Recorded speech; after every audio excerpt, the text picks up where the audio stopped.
এই সমস্ত যে টাকা পয়সা চারিদিক থেকে বাঁচানো হচ্ছে সেগুলো যাচ্ছেটা কোথায়?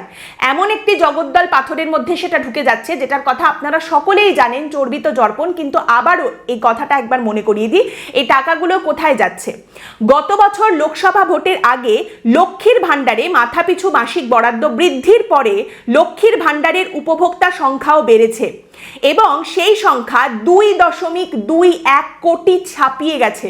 লক্ষ্মীর ভাণ্ডার প্রাপকের সংখ্যা 2.21 কোটি ছাপিয়ে গেছে।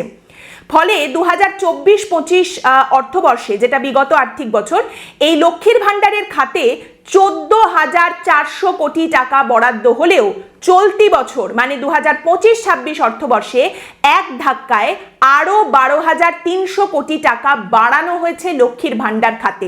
আগে 14,400 কোটি টাকা খরচ হচ্ছিল, তারপর আরও 12,300 কোটি টাকা বাড়ানো হয়েছে। তার মানে লক্ষ্মীর ভাণ্ডারের খাতে বরাদ্দ করতে হয়েছে রাজ্য সরকারকে 26,700 কোটি টাকা।